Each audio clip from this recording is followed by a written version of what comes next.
ഒരെണ്ണം പറഞ്ഞപ്പോൾ തന്നെ പെണ്ണുങ്ങളുടെ ചിരിയൊക്കെ മാറി. അതാ ഞാൻ ആദ്യം പറഞ്ഞത്, വെറുതെ എന്തിനാ വടി കൊടുത്ത് അടി വാങ്ങുന്നത്. അള്ളാഹു നമുക്ക് ഈമാൻ നൽകുമാറാകട്ടെ.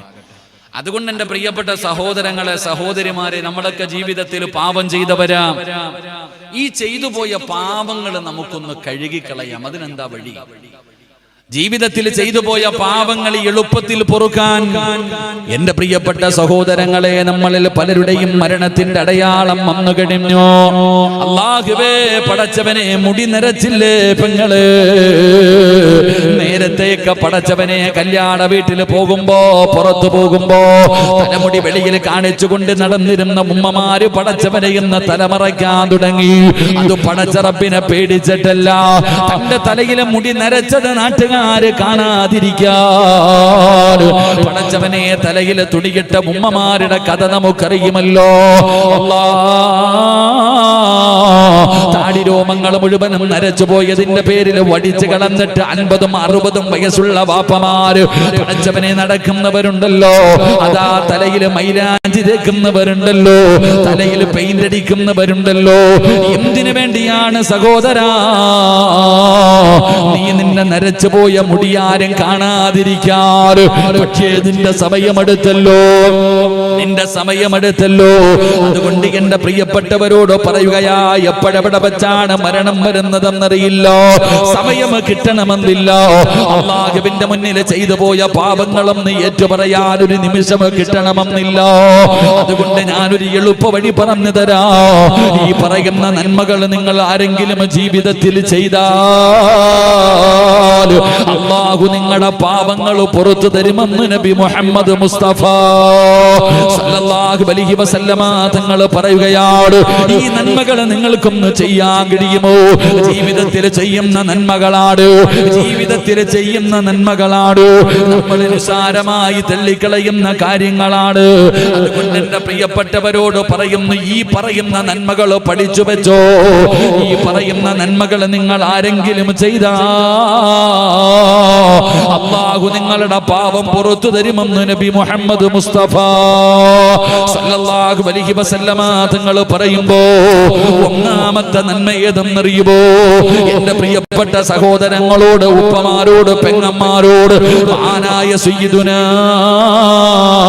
അബൂ ഹുറൈറ റളിയല്ലാഹു തആല അൻഹു അൻ നബി സല്ലല്ലാഹു അലൈഹി വസല്ലം ഖാൽ, അല്ലാഹുവിന്റെ പ്രവാചകൻ അവിടെന്ന് പറയുന്നു, അൽ മുഅദ്ദിനു യുഗ്ഫറു ലഹു മദാ സൗതിഹി വയശ്ഹദു ലഹു കുല്ലു റത്ബിൻ വയാബിസിൻ വശാഹിദാ.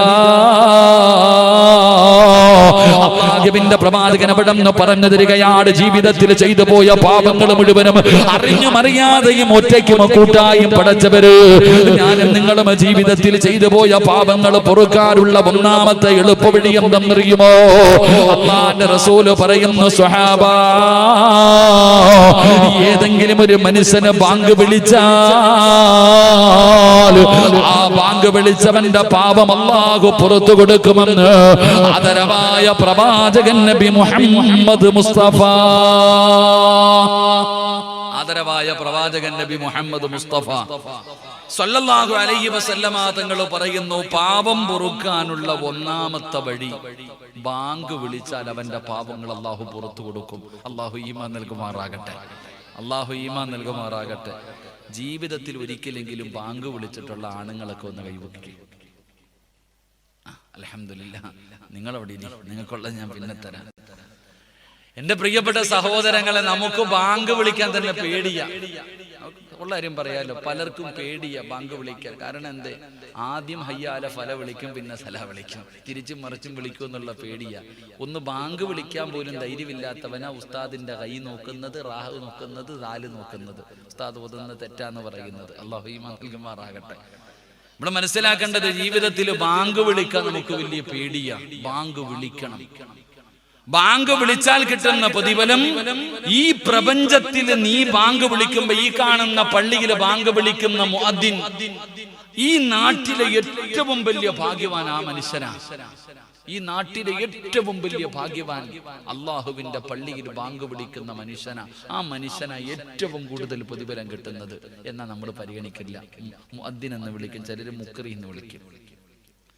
നമ്മൾ ആരും പരിഗണിക്കാത്ത ഒരാളായെങ്കിൽ അല്ലാഹുവിന്റെ പള്ളിയിൽ ബാങ്ക് വിളിക്കുന്ന മുഅദ്ദിനാണ് ഏറ്റവും കൂടുതൽ പ്രതിഫലം.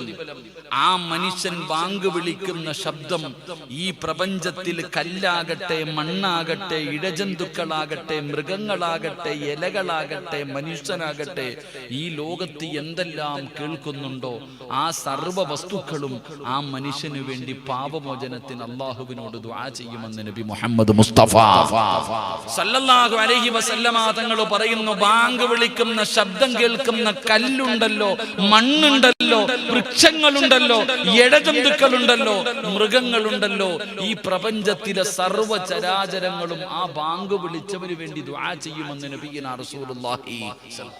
അവനല്ലേ ഏറ്റവും വലിയ ഭാഗ്യവാൻ. എന്റെ പ്രിയപ്പെട്ട സഹോദരങ്ങളെ, അതുകൊണ്ടാണ് പ്രവാചകൻ സല്ലല്ലാഹു അലൈഹി വസല്ലമ തങ്ങൾ പറഞ്ഞു, നിങ്ങൾ ഉറക്ക ബാങ്ക് വിളിക്കണം. അത് വനത്തിലാണെങ്കിലും കൊടുങ്കാട്ടിൽ നിന്നാണ് നിങ്ങൾ ബാങ്ക് വിളിക്കുന്നതെങ്കിലും നിങ്ങൾ ഉറക്ക വിളിക്കണമെന്ന് നബി മുഹമ്മദ് മുസ്തഫ സല്ലല്ലാഹു അലൈഹി വസല്ലമ തങ്ങൾ അവിടെ നിന്ന് പറഞ്ഞു കൊടുക്കുകയാണ്, ബാങ്ക് വിളിക്കണം സഹോദരാ. ബാങ്ക് വിളിച്ചു കഴിഞ്ഞാൽ ആ മനുഷ്യന്റെ പാപങ്ങൾ അല്ലാഹു പുറത്തു കൊടുക്കുമെന്ന് നബി മുഹമ്മദ് മുസ്തഫ സല്ലല്ലാഹു അലൈഹി വസല്ലമ തങ്ങൾ പറയുകയാണ്, ബാങ്ക് വിളിക്കുന്നതിന് വല്ലാത്ത പ്രതിഫലമാണ്. ആദരവായ പ്രവാചകൻ നബി മുഹമ്മദ് മുസ്തഫ സല്ലല്ലാഹു അലൈഹി വസല്ലമ തങ്ങൾ പറയുന്ന, നാളെ പടച്ചറപ്പിന്റെ ലോകമുണ്ടല്ലോ, ഇസ്രാഫീൽ എന്ന് പറയുന്ന മലക്ക് സൂർ എന്ന് പറയുന്ന കാഹളത്തിൽ ഊതിക്കഴിയുമ്പോ ജനങ്ങൾ മുഴുവനും ഖബറിനകത്ത് നിന്ന് എഴുന്നേറ്റ് വരികയാണ്. പട്ടിയുടെയും പന്നിയുടെയും കഴുതയുടെയും പേപ്പട്ടിയുടെയും നടന്നു വരുന്നവർ, ഇഴഞ്ഞു വരുന്നവർ, മുഖത്ത് മാംസമില്ലാത്തവർ, കുഷ്ഠരോഗിയെ പോലെ നടന്നു വരുന്നവർ, പടച്ചവരെ പല പല വിഭാഗങ്ങൾ ജനങ്ങൾ കടന്നു വരികയോ. നാളെ പടച്ചറപ്പിന്റെ പരലോകത്ത് ചെമ്പിന്റെ തറയിലെ ഉടുതുണിയില്ലാതെ ആണുങ്ങളും പെണ്ണുങ്ങളും എല്ലാവരും പേടിച്ച് വിറച്ചുകൊണ്ട് യാ വൈലതാ യാ ഹസ്റതാ എന്ന് പേടിച്ച് വിറച്ചുകൊണ്ട് നാളെ പടച്ചറപ്പിന്റെ പരലോകത്ത് കടന്ന് ശപിക്കുമ്പോ സ്വന്തം അവിടെ കടന്നുകൊണ്ട് കരയുന്ന ദിവസമുണ്ടല്ലോ. എല്ലാവരും തലതാട്ടിയാണ് കടന്നു വരുന്നത്. ആ പടച്ചറപ്പിന്റെ പരലോകത്ത് രണ്ട് വിഭാഗത്തിന്റെ തല ഇങ്ങനെ ഉയർന്നു നിൽക്കുകയോ. എല്ലാവരും തലതാട്ടിയിട്ട് നടക്കുന്ന ദിവസമുണ്ടല്ലോ. അന്ന് രണ്ട് വിഭാഗത്തിന്റെ തല ഇങ്ങനെ ഉയർന്നു നിൽക്കുകയാണ്. അല്ലാഹുവിന്റെ പ്രവാചകൻ അവിടെ നിന്ന് പറഞ്ഞു കൊടുക്കുമ്പോ സ്വഹാബത്ത് ചോദിക്കുന്നു, നബിയേ യാ റസൂലല്ലാഹ്, അല്ലാഹുവിന്റെ പ്രവാചകരെ, നാളെ പടച്ചറപ്പിന്റെ പരലോകത്ത് എല്ലാവരും തലതാഴ്ത്തി നിൽക്കുന്ന ദിവസമുണ്ടല്ലോ. ആ ദിവസത്തിൽ തല ഉയർത്തിയിട്ട് നടന്നു വരുന്ന രണ്ട് വിഭാഗമുണ്ട്. പെങ്ങളെ, നിനക്കും അതിനകത്ത് അണിചേരാൻ കഴിയും പെങ്ങള്. അല്ലാഹുവിന്റെ റസൂൽ ഇവിടെന്ന് പറയുകയാ, അല്ലാഹുവിന്റെ പ്രവാചകൻ ഇവിടെന്ന് പറയുകയാ, അല്ലാഹുവിന്റെ പള്ളിയിൽ ബാങ്ക് വിളിച്ച മനുഷ്യ, ബാങ്ക് വിളിച്ച മുഅദ്ദിനുണ്ടല്ലോ, ആ മനുഷ്യന്റെ തലയ്ക്ക് വല്ലാത്ത നീളമാ. നമ്മൾ പരിഗണിച്ചില്ലെങ്കിലും നാട്ടുകാര് പരിഗണിച്ചില്ലെങ്കിലും പടച്ചവനെ നിന്നെ അല്ലാഹു പരിഗണിക്കുന്നുണ്ട്. നാളെ പരലോകത്ത് കടന്നു വരുമ്പോ നിന്റെ തല ഇങ്ങനെ ഉയർന്നു നിൽക്കുകയാണ്. നിന്റെ തല ഇങ്ങനെ ഉയർന്നു നിൽക്കുകയാണ്. തല ഉയർത്തി പിടിച്ചുകൊണ്ട് നാളെ പരലോകത്ത് കടന്നു വരുമെന്ന് ആദരവായ പ്രവാചകൻ നബി മുഹമ്മദ് മുസ്തഫ സല്ലല്ലാഹു അലൈഹി വസല്ലമ തങ്ങൾ പറയുമ്പോ എന്റെ പ്രിയപ്പെട്ട ഉമ്മ ചിന്തിക്കുന്ന ഉസ്താദേ, ഞങ്ങൾക്ക് ബാങ്ക് വിളിക്കാൻ കഴിയില്ലല്ലോ, ഞങ്ങൾക്ക് ആ പ്രതിഫലം കിട്ടില്ലല്ലോ. പെങ്ങളെ, ആരാ പറഞ്ഞത്? രണ്ടാമത്തെ വിഭാഗം ആരെന്നറിയുവോ? റസൂലുള്ളാഹി തങ്ങൾ പറയുകയാ, തതജാഫാ ജുനൂബുഹും അനിൽ മളാജ്. ഈ നാട്ടിലെ പെണ്ണുങ്ങൾ മുഴുവനും പാതിരാത്രി കട്ടിലിന്റെ അകത്ത് ബെഡിനകത്ത് സുഖിച്ച് കിടന്നുറങ്ങുമ്പോ രാത്രി 2 മണിക്കും 3 മണിക്കും എഴുന്നേറ്റ് 2 റക്അത്ത് നിസ്കരിക്കുന്ന ഉമ്മ, നിന്നെ അല്ല മറക്കുവോ ഉമ്മ? പടച്ചവനെ, റബ്ബ് നിന്നെ മറക്കുവോ പെങ്ങള്? ഭർത്താവ് കിടന്നുറങ്ങുമ്പോ, മക്കള് കിടന്നുറങ്ങുമ്പോ കിടന്നുറങ്ങുമ്പോ, കുടുംബക്കാര് കിടന്നുറങ്ങുമ്പോ, ആരും കാണാതെ രാത്രി എഴുന്നേറ്റ് നിസ്കരിക്കുന്നവളല്ലേ നീ? അല്ലാഹുവേ, തഹജ്ജുദ് നിസ്കരിക്കുന്നവരുടെ തലയുണ്ടല്ലോ, ആ പരലോകത്ത് ഉയർന്നു നിൽക്കുമെന്ന് നബി മുഹമ്മദ് മുസ്തഫ സല്ലല്ലാഹു അലൈഹി വസല്ലമ തങ്ങൾ അവിടെ നിന്ന് പറഞ്ഞു തരുമ്പോ, എന്റെ പ്രിയപ്പെട്ടവരെ, പള്ളിയിൽ ഒരാൾക്കല്ലേ ബാങ്ക് വിളിക്കാൻ കഴിയൂ? എങ്കിൽ എന്റെ പ്രിയപ്പെട്ടവരോട് പറയുകയാ, ആരാ പറഞ്ഞത് നിനക്ക് ബാങ്ക് വിളിക്കാൻ കഴിയില്ലെന്ന്? ആദരവായ പ്രവാചകൻ നബി മുഹമ്മദ് മുസ്തഫ സല്ലല്ലാഹു അലൈഹി വസല്ലമ തങ്ങൾ പറയുകയാ, ബാങ്ക് വിളിക്കുന്നതിന്റെ പ്രതിഫലം നിനക്ക് വേണോ? ബാങ്ക് വിളിക്കുന്നതിന്റെ പ്രതിഫലം നിനക്ക് വേണോ? റസൂലുള്ളാഹി തങ്ങൾ പറയുകയാ, സ്വഹാബാ, മുഅദ്ദിൻ വിളിക്കുന്നത് പോലെ നിങ്ങളും വിളിക്കണേ സഹാബാ. അല്ലാഹുവിന്റെ പള്ളിയുടെ മിനാരത്തിൽ നിന്ന് വിളിക്കുകയാണ്, അല്ലാഹു അക്ബർ, അല്ലാഹു അക്ബർ. അവിടെ നിന്ന് ബാങ്ക് വിളിക്കുമ്പോ നീയും പറയണം, അല്ലാഹു അക്ബർ, അല്ലാഹു അക്ബർ, അശ്ഹദു അല്ലാ ഇലാഹ ഇല്ലല്ലാഹ്. നീയും പറയണം, അശ്ഹദു അല്ലാ ഇലാഹ ഇല്ലല്ലാഹ്, അശ്ഹദു അന്ന മുഹമ്മദർ റസൂലുള്ളാഹ്, ഹയ്യ അലസ്സലാം, ഹയ്യ അലൽ ഫലാഹ്, അല്ലാഹു അക്ബർ, അല്ലാഹു അക്ബർ, ലാ ഇലാഹ ഇല്ലല്ലാഹ്. അല്ലാഹുവിന്റെ പള്ളിയുടെ മിനാരത്തിൽ നിന്ന് ബാങ്ക് വിളിക്കുമ്പോ ആ മുഅദ്ദിൻ പറയുന്നത് പോലെ നീയും പറഞ്ഞ, അല്ലാഹു നിന്റെ പാപം പൊറുക്കുമെന്ന് നബി മുഹമ്മദ് മുസ്തഫ സല്ലല്ലാഹു അലൈഹി വസല്ലമ തങ്ങൾ പറയുകയാണ്. മുഅദ്ദിൻ പറയുന്നത് പോലെ പറഞ്ഞാൽ, മുഅദ്ദിൻ പറയുന്നത് പോലെ പറഞ്ഞാൽ, പടച്ചവനെ നിന്റെ പാപം അല്ലാഹു പുറത്തു തരും, നിനക്കും ആ പ്രതിഫലം കിട്ടുമെന്ന് നബി മുഹമ്മദ് മുസ്തഫ സല്ലല്ലാഹു അലൈഹി വസല്ലമ തങ്ങൾ പറഞ്ഞു. എല്ലാവർക്കും ബാങ്ക് വിളിക്കാൻ പറ്റൂല, അത് പള്ളിയിലെ മുഅദ്ദിന് മാത്രമേ പറ്റൂ. അപ്പൊ നിങ്ങൾ എന്ത് ചെയ്യണം? ബാങ്ക് വിളിച്ച് മുഅദ്ദിന് പറയുന്നത് പോലെ നിങ്ങളും പറയണം. ബാങ്കിനെ ബഹുമാനിക്കുക സഹോദരി. എന്റെ പ്രിയപ്പെട്ട സഹോദരങ്ങളെ, ബാങ്കിനെ നിങ്ങൾ ആദരിക്ക്. അല്ലാഹുവിന്റെ പ്രവാചകൻ സല്ലല്ലാഹു അലൈഹി വസല്ലമ തങ്ങൾ പറഞ്ഞല്ലോ, അല്ലാഹുവിന്റെ പള്ളിയിൽ നിന്ന് ബാങ്ക് വിളിക്കുന്നത് കേട്ടാൽ മുഅദ്ദിന് പറയുന്നത് പോലെ നിങ്ങൾ പറയണേ. മുഅദ്ദിന് പറയുന്നത് പോലെ നിങ്ങൾ ജവാബ് പറയണേ. ബാങ്ക് വിളിച്ചു കഴിഞ്ഞാൽ അല്ലാഹുവിന്റെ പള്ളിയിൽ നിന്ന് മുഅദ്ദിൻ ലാ ഇലാഹ ഇല്ലല്ലാഹ്, അവിടുന്ന് ബാങ്ക് വിളിച്ച് തീർന്നു കഴിഞ്ഞാൽ എന്തു പറയണമെന്നറിയുമോ?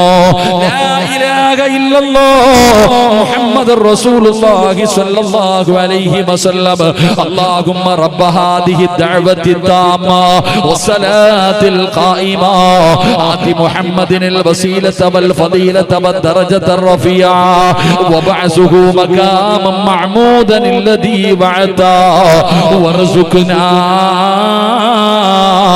ശഫാഅത യൗമൽ ഖിയാമ. അല്ലാഹുവിന്റെ പ്രവാചകൻ അവിടെന്ന് പറയുന്ന ബാങ്ക് വിളിക്കുമ്പോ ആ മുഅദ്ദിൻ പറയുന്നത് പോലെ നീ അതിന്റെ ജവാബ് പറഞ്ഞു. എന്നിട്ട് അവസാനം മുത്തുനബിയുടെ പേരിൽ സ്വലാത്ത് പറഞ്ഞു. എന്നിട്ട് നിന്റെ കരങ്ങൾ ഉയർത്തിയിട്ട് പടച്ചവനോട് ബാങ്കിന്റെ ദുആ ചെയ്താ, ബാങ്കിന്റെ ദുആ ചെയ്താ അല്ലാഹു തരുന്ന പ്രതിഫലം എന്തെന്നറിയുമോ? ആരാരും തിരിഞ്ഞു നോക്കാറില്ലാത്ത പടച്ചറപ്പിന്റെ പരലോകമുണ്ടല്ലോ. ജന്മം നൽകിയ പിതാവ് നിന്റെ കണ്ണിന്റെ മുന്നിലൂടെ നടന്നു പോവുകയാണ്. 9.5 മാസക്കാലം ഗർഭം ചുമന്ന മരണവേദനയുടെ വേദനയും നൊന്ത് പ്രസവിച്ച നിന്റെ പ്രിയപ്പെട്ട മാതാവുണ്ടല്ലോ. നിന്റെ ഉമ്മയുടെ ഗർഭാശയത്തിൽ കിടന്ന് നിന്റെ കൂടെ പറപ്പുണ്ടല്ലോ. നിന്റെ കൂടെ ഒരു ബെഡിനകത്തൊരു പുതപ്പിന്റെ കീഴിൽ കിടന്ന നിന്റെ പ്രിയപ്പെട്ട ഭാര്യയുണ്ടല്ലോ. പടച്ചവനെ, യൗമ യഫിറുൽ മർഉ മിൻ അഖീഹി വ ഉമ്മിഹി വ അബീഹി വസ്വാഹിബതിഹി വബനീ. പടച്ചവനെ, ഒരാളും നിന്നെ തിരിഞ്ഞു നോക്കാത്ത ഒരു ദിവസം നിനക്ക് വരാനുണ്ട്. ഒരാളും നിന്നെ തിരിഞ്ഞു നോക്കില്ല. നിന്റെ വാപ്പയോ നിന്റെ ഉമ്മയോ നിന്റെ ഭാര്യയോ നിന്റെ മക്കളോ നിന്റെ കൂടപ്പറപ്പോ നിന്റെ കുടുംബക്കാരോ തിരിഞ്ഞു നോക്കാത്ത അല്ലാഹുവിന്റെ പരലോകമുണ്ടല്ലോ.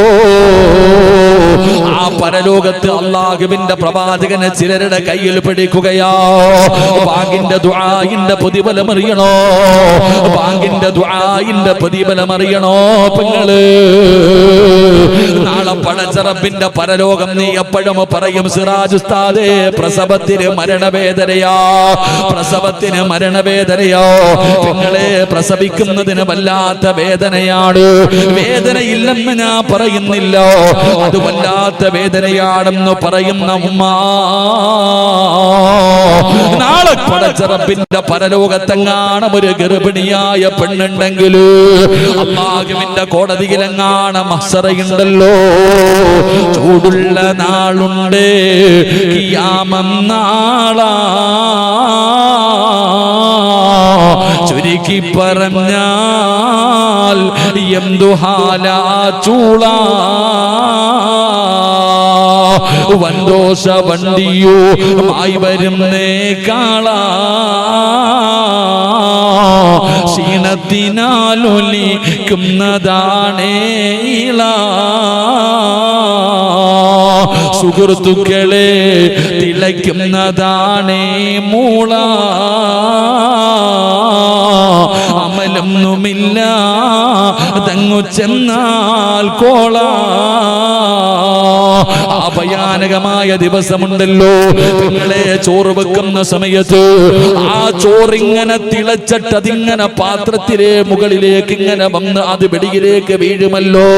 ആ ചോറ് തിളയ്ക്കുന്നത് പോലെ നിന്റെ തലച്ചോറ് തിളയ്ക്കുന്ന ഒരു ദിവസമുണ്ടടി പൊന്നുമോളെ. ചെറുപ്പക്കാരാ, തലച്ചോറ് തിളച്ചിട്ട് മുഖത്തുകൂടെ ഒലിച്ചിറങ്ങുന്ന പരലോകമുണ്ടല്ലോ. ആ പരലോകത്തെങ്ങാണം ഒരു ഗർഭിണിയായ പെണ്ണുണ്ടെങ്കിൽ അവള് പ്രസവിച്ചാൽ അറിയില്ല സഹാബ. അവൾ അറിയുകയില്ല, അവൾ അറിയാതെ പ്രസവിച്ചു പോവുകയാണ്. വേദന പോലും അറിയില്ല ഉമ്മ. ആ ഭയാനകമായ പടച്ച റബ്ബിന്റെ പരലോകത്ത് എല്ലാവരും പേടിച്ച് വിറച്ചുകൊണ്ട് നടക്കുമ്പോ അല്ലാഹുവിന്റെ റസൂല് വിളിക്കുകയാ. അല്ലാഹുവിന്റെ പള്ളിയുടെ മിനാരത്തിൽ നിന്ന് ബാങ്ക് വിളിച്ചപ്പോ ആ ബാങ്കിനെ ആദരിച്ചവനുണ്ടല്ലോ, ആ ബാങ്കിന്റെ ജവാബ് പറഞ്ഞവനുണ്ടല്ലോ. ആ ബാങ്ക് വിളിച്ചതിന് ശേഷം മുത്തുനബിയുടെ പേരിൽ സ്വലാത്ത് പറഞ്ഞിട്ട് ബാങ്കിന്റെ ദുആ ചെയ്ത മുസ്ലിമേ, വജബത് ലഹു ശഫാഅതി. നിന്നെ സ്വർഗ്ഗത്തിൽ കൊണ്ടുപോകുന്നത് മുത്തുനബിയാ. നിന്നെ സ്വർഗ്ഗത്തിൽ കൊണ്ടുപോകുന്നത് മുത്തുനബിയാണ്. മുത്തുനബിയുടെ ശഫാഅത്ത് നിനക്ക് ലഭിക്കുമെന്ന് ആദരവായ പ്രവാചകൻ നബി മുഹമ്മദ് മുസ്തഫ സല്ലല്ലാഹു അലൈഹി വസല്ലമ തങ്ങൾ ഇവിടുന്ന് പറഞ്ഞു തരുമ്പോ എന്റെ പ്രിയപ്പെട്ടവരോട് പറയുകയാ, എന്റെ പ്രിയപ്പെട്ടവരോട് പറയുകയാ, അല്ലാഹുവിന്റെ പള്ളിയിൽ നിന്ന് ബാങ്ക് വിളിക്കാൻ കഴിയുമെങ്കിൽ ബാങ്ക് വിളിക്ക്. ഒറ്റയ്ക്ക് നമസ്കരിക്കുമ്പോ വിളിക്കാൻ പറ്റുമല്ലോ. ഒറ്റയ്ക്ക് നമസ്കരിക്കുന്ന സമയത്ത് ബാങ്ക് ഇഖാമത്തും കൊടുക്കണമല്ലോ. നിങ്ങളെ, അള്ളാന്റെ പള്ളിയിൽ നിന്ന് ബാങ്ക് വിളിക്കുന്ന സമയത്ത് ജവാബ് പറയാ നിന്നെ കൊണ്ട് കഴിയുമല്ലോ. അങ്ങനെ നീ ചെയ്താ നിന്റെ ജീവിതത്തിൽ ചെയ്ത പാപങ്ങളുണ്ടല്ലോ, അതാ ഉണങ്ങി നിൽക്കുന്ന ഒരു മരമുണ്ടല്ലോ, ആ ഉണക്ക മരത്തിൽ നിന്ന് കുലുക്കുമ്പോൾ കാറ്റടിക്കുമ്പോൾ അതാ ഇലകൾ പൊടിഞ്ഞു വീഴുന്നത് പോലെ അല്ലാഹു നിന്റെ പാപം പുറത്തു തരുമെന്ന് നബി മുഹമ്മദ് മുസ്തഫ സല്ലല്ലാഹു അലൈഹി വസല്ലമ തങ്ങൾ പഠിപ്പിക്കുമ്പോ നിങ്ങൾ പാഴാക്കല്ലേ, നിസാരമായി കാണല്ലേ. ഈമാനില്ലാതെ ചത്തുപോകുന്ന ഒരവസ്ഥയാണ് വരാൻ പോകുന്നത്. അല്ലാഹു കാത്തിരക്ഷിക്കുമാറാകട്ടെ. മഹാനായ പ്രവാചകൻ നബി മുഹമ്മദ് മുസ്തഫ സല്ലല്ലാഹു അലൈഹി വസല്ലമ തങ്ങൾ രണ്ടാമതായി പറഞ്ഞു കൊടുക്കുകയാ, സ്വഹാബാ പാപം പൊറുക്കണോ? എളുപ്പത്തിൽ പാപം പൊറുക്കാറുള്ള രണ്ടാമത്തെ വഴി എന്താ? ഉസ്മാൻ ഇബ്നു അഫ്ഫാൻ റളിയല്ലാഹു തആല അൻഹു ഖാല റസൂലുള്ളാഹി സ്വല്ലല്ലാഹു അലൈഹി വസല്ലം മൻ തവല്ലഅ ഫഹസനൽ ഉളൂഅ ഖറജത് ഖതായാഹു മിൻ ജസദി ഹത്താ തഖറുജു മിൻ തഹ്തിൽ അദ്ഫാരിഹി. അല്ലാഹുവിന്റെ പ്രവാചകൻ അവിടുന്ന് പറയുകയാ, പടച്ചവനെ ബാങ്ക് വിളിക്കുന്ന സമയത്ത് ബാങ്ക് വിളിക്കാൻ പറ്റുന്നവര് ബാങ്ക് വിളിക്കൂ, അല്ലെങ്കിൽ ബാങ്കിന്റെ ജവാബ് പറ. നിന്റെ പാപങ്ങൾ അല്ലാഹു പുറത്തു തരുമെന്ന് നബി മുഹമ്മദ് മുസ്തഫ. ഒന്നാമത് ബാങ്ക് വിളിക്കാൻ പറ്റുന്നവരൊക്കെ ബാങ്ക് വിളിക്കും, ഇല്ലെങ്കിൽ നിങ്ങൾ ഒറ്റയ്ക്ക് നമസ്കരിക്കുന്ന സമയത്ത് ബാങ്ക് വിളിക്കും. അതിനും പറ്റുന്നില്ലെങ്കിൽ ബാങ്ക് വിളിക്കുമ്പോൾ മുഅദ്ദിന് പറയുന്നത് പോലെ നിങ്ങളും പറ. നിങ്ങളുടെ പാപം അല്ലാഹു പൊറുക്കും. അല്ലാഹു ഈമാൻ നൽകുമാറാകട്ടെ. രണ്ട് പാപം പൊറുക്കാനുള്ള രണ്ടാമത്തെ വഴി ഒളുവെടുത്താ മതി എന്ന് നബി മുഹമ്മദ് മുസ്തഫ സല്ലല്ലാഹു അലൈഹി വസല്ലമ തങ്ങൾ പറയുന്നു. എന്തെടുക്കണം? ഒളു ചെയ്യണം. ഒളു ചെയ്തു കഴിഞ്ഞാൽ അവന്റെ പാപം അല്ലാഹു പൊറുക്കും. അല്ലാഹു ഈമാൻ നൽകുമാറാകട്ടെ.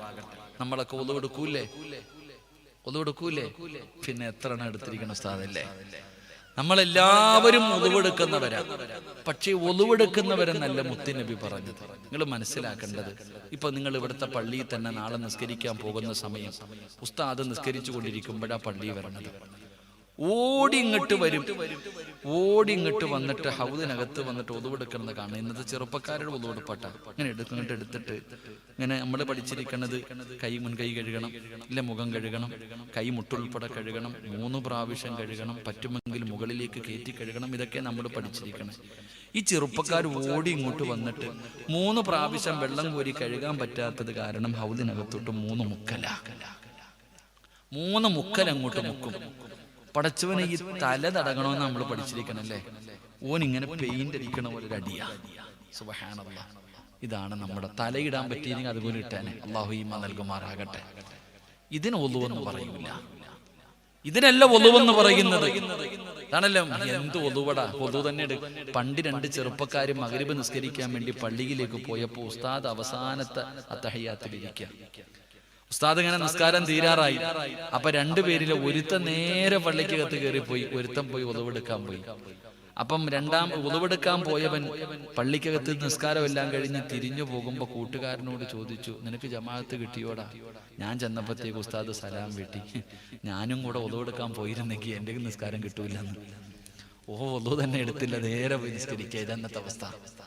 എന്റെ പ്രിയപ്പെട്ട സഹോദരങ്ങളെ, ഒളുവിനെ നന്നാക്കണം. നല്ലതുപോലെ സൂക്ഷ്മതയോടുകൂടി ഒളുവെടുക്കണം. കളിയല്ല ഒളു. ഒളു എന്ന് പറയുന്നത് കളിയല്ല. എന്റെ പ്രിയപ്പെട്ടവരെ, തന്റെ പൊന്നാര മക്കൾക്ക് മഹാനായ സ്വഹാബി പഠിപ്പിച്ചു കൊടുത്തത്, മോനെ, ഏതു പ്രയാസത്തിന്റെ സമയത്തിലും നീ നല്ലതുപോലെ ഒളുവെടുക്കണം.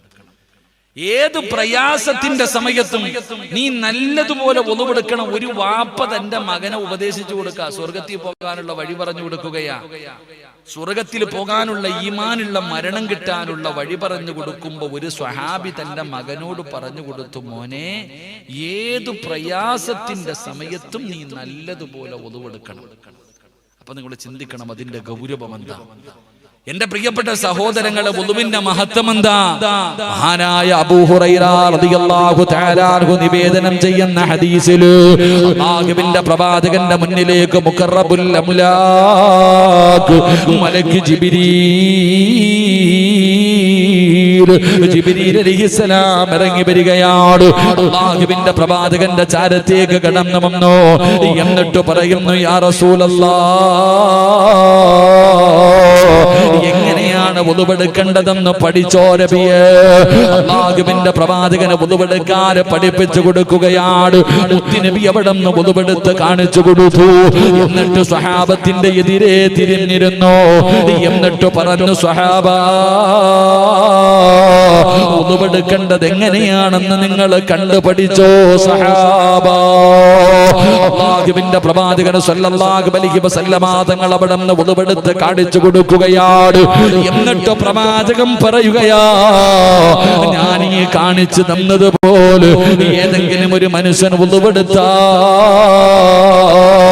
അവന്റെ പാപങ്ങൾ അല്ലാഹു പുറത്തു കൊടുക്കുമെന്ന് നബി മുഹമ്മദ് മുസ്തഫ സല്ലല്ലാഹു അലൈഹി വസല്ലമ തങ്ങൾ പറയുകയാണ്.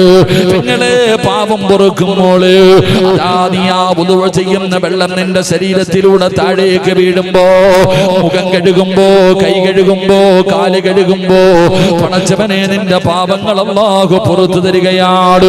മഹാനായ പ്രവാചകൻ നബി മുഹമ്മദ് മുസ്തഫ സല്ലല്ലാഹു അലൈഹി വസല്ലമ തങ്ങൾ പറയുകയാ, ഇദാ തവല്ലഅൽ അബ്ദുൽ മുസ്ലിം, അല്ലാഹുവിന്റെ റസൂൽ പറയുകയാണ്, ഫഗസല വജ്ഹഹു ഖറജ മിൻ വജ്ഹിഹി കുല്ലു ഖതിയാ. നീ മുഖം കഴുകുമ്പോ, അല്ലാഹുവേ വാകുപ്പിളിക്കുമ്പോ, അതാ നിന്റെ കണ്ണുകൊണ്ട് കണ്ട പാപമുണ്ടല്ലോ, നാവ് കൊണ്ട് പറഞ്ഞ പാപമുണ്ടല്ലോ, ചെവി കൊണ്ട് കേട്ട പാപമുണ്ടല്ലോ, കൈ കഴുകുമ്പോ കൈ കൊണ്ട് ചെയ്ത പാപമുണ്ടല്ലോ, നിന്റെ ശരീരത്തിലെ ഓരോ അവയവങ്ങൾ കൊണ്ട് നീ ചെയ്ത പാപങ്ങൾ പുതുപെടുക്കുന്ന സമയത്ത് പടച്ച റബ്ബ് പുറത്തു തരികയാ. അല്ലാഹുവിന്റെ റസൂല് പറയുകയാ, നിന്റെ നഖത്തിന്റെ അടികളിലൂടെ വെള്ളം ഇങ്ങനെ താഴേക്ക് വീഴുമല്ലോ, പുതുപെടുക്കുന്ന സമയത്ത് പടച്ചവനെ അതാ കൈവിരലുകളിലൂടെ ഇങ്ങനെ മഴതാ വെള്ളത്തുള്ളികൾ താഴേക്ക് വീഴുമ്പോ അതിനകത്ത് അല്ലാഹു നിന്നെ കഴുകി ശുദ്ധമാക്കുകയാ. കളിയല്ലടാ ചെറുപ്പക്കാരാ, ഒന്നുവെന്ന് പറയുന്നത് നിസാരമല്ല. മഹാനായ സുഫിയാനു സൗരി തങ്ങളുണ്ടല്ലോ, എന്താണ് വധുവെന്ന് നിങ്ങൾക്ക് ആർക്കെങ്കിലും അറിയുമോ? 40 കൊല്ലം കൊണ്ട് വധു ചെയ്യുന്ന ഉപ്പമാര്, എന്റെ പ്രിയപ്പെട്ട പെങ്ങള്, എന്താണ് വധുവെന്ന് നിനക്കറിയുമോ? മഹാനായ സുഫിയാൻ സൗരി റളിയല്ലാഹു തആല അൻഹു അവിടുന്ന് വധുവെടുക്കുമ്പോ കരഞ്ഞ് കരഞ്ഞ് തന്റെ നിറമങ്ങ് മാറുകയാ. ഉളുവെടുക്കാൻ നിന്നാൽ പടച്ചവനെ കൈകാലുകൾ വിറയ്ക്കുകയാണ്, കണ്ണടകൾ നിറഞ്ഞ് ഒഴുകുകയാണ്, ശരീരത്തിന്റെ നിറം പോലും മഞ്ഞ നിറമാവുകയാണ്. കരഞ്ഞു വിളിക്കുകയാണ്. ഉളുവെടുക്കുമ്പോഴാണ് ഇതുപോലെ കരയുന്നത്. ഖബർ കാണുമ്പോഴല്ല, മരണം പറയുമ്പോഴല്ല, നിസ്കരിക്കുന്ന സമയത്തല്ലോ, പടച്ചവനെ ദുആ ചെയ്യുന്ന സമയത്തല്ലോ, പിന്നെ എപ്പോഴാണ് ഉളുവെടുക്കുന്ന സമയത്ത് കരഞ്ഞ് കരഞ്ഞ് തന്റെ കൈകാലുകൾ വിറയ്ക്കുകയാണ്. ശരീരത്തിന്റെ നിറങ്ങൾ പോലും മാറുമ്പോ കാണുന്നവര് ചോദിക്കുന്നു, തങ്ങളെ എന്തിനാ ഇങ്ങനെ കരയുന്നത്? എന്തിനാ ഇങ്ങനെ കരയുന്നത്? ഉളുവെടുക്കുന്ന സമയത്ത് ഇങ്ങനെ കരയുന്നത് എന്തിനാ?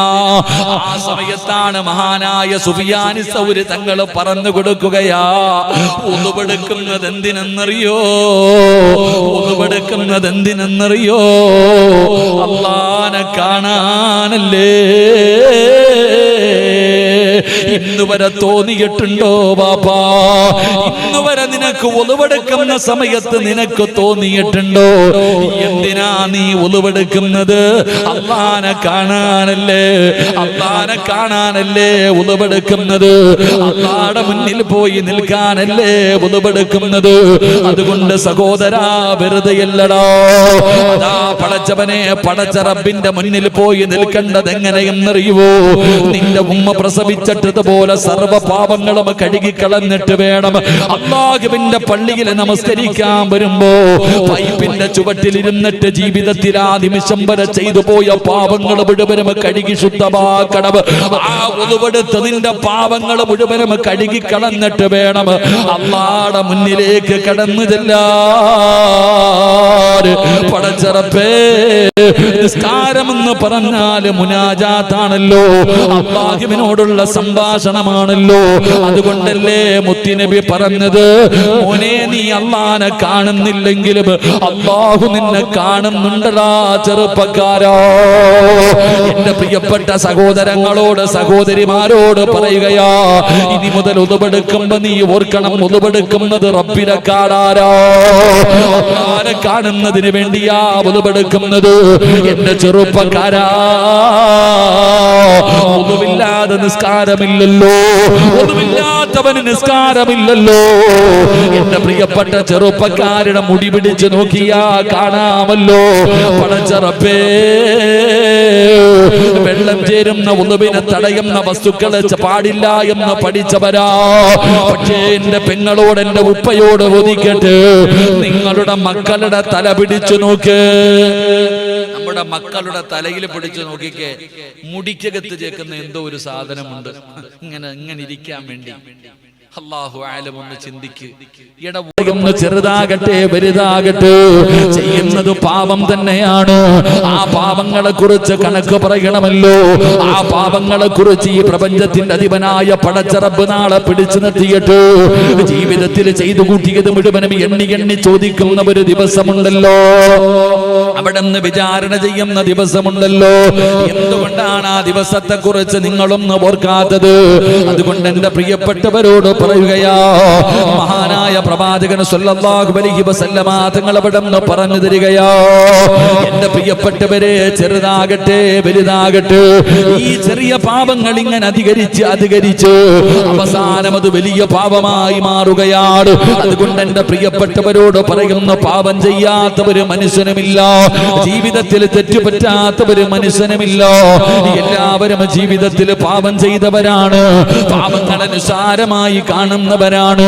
അല്ലാഹുവിന്റെ പ്രവാചകൻ നബി മുഹമ്മദ് മുസ്തഫ സല്ലല്ലാഹു അലൈഹി വസല്ലമ തങ്ങൾ പറയുകയാണ്, പടച്ചവനെ, ചിലർക്ക് പാപങ്ങളെന്ന് പറയുന്നത് മൂക്കിന്റെ മുകളിൽ വന്നിരിക്കുന്ന ഈച്ചയെ പായിച്ചു കളയുന്നത് പോലെയാണ്.